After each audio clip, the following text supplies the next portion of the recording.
Bonjour, je suis Frédéric Galacteros, je m'occupe de la filière maladies rares et je suis situé au sein de l'assistance publique des hôpitaux de Paris à l'hôpital au CHU de Henri Mondor de Créteil. Je voudrais d'abord saluer toute l'assistance et remercier particulièrement les organisateurs et en particulier les personnes de femmes en devenir d'avoir organisé ce colloque. Ce n'est pas le premier, ça ne sera pas le dernier, il y a encore beaucoup à faire et je suis sûr que Femmes en devenir va continuer à creuser ce sillon très, très important. Je suis vraiment au regret de ne pas être partagé la réunion physiquement, mais ça ne m'était malheureusement pas possible. Par ailleurs, je voudrais vous exprimer également que la drépanocytose est bien entendu une maladie génétique, tout le monde sait ça maintenant. Cette maladie génétique, elle touche toutes les personnes potentiellement atteintes et qui sont concernées par l'hérédité drépanocytaire. C'est-à-dire que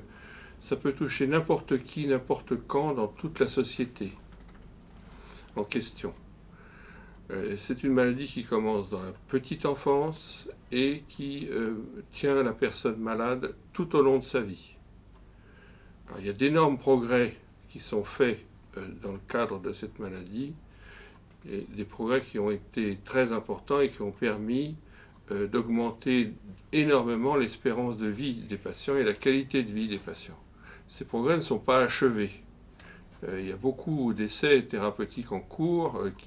et des connaissances en cours d'acquisition qui permettront sûrement de beaucoup mieux faire. Et justement, c'est une des questions qui se posent en particulier à la filière, dont le rôle diligenté par le gouvernement, par le ministère de la Santé, est de donner une égalité de chances d'accès aux soins à toutes les personnes souffrant de cette maladie, où qu'ils soient sur le territoire, et particulièrement en Guyane par exemple. Et là, il y a peut-être effectivement des choses à faire, peut-être qu'il faut aller plus loin dans l'état des lieux pour que nous connaissions mieux la situation, que nous puissions mieux faire des propositions pour que cette prise en charge, que la formation des jeunes soignants, des jeunes médecins, qui plus tard vont prendre en charge les patients, également dans l'éducation nationale, dans le monde civil, dans le monde de l'entreprise, une prise de conscience arrive, qu'il s'agit vraiment d'un problème de santé publique, mais pas seulement au sens de la santé seulement, mais également au sens sociétal, c'est-à-dire que la drépanocytose s'inscrit dans une communauté bien particulière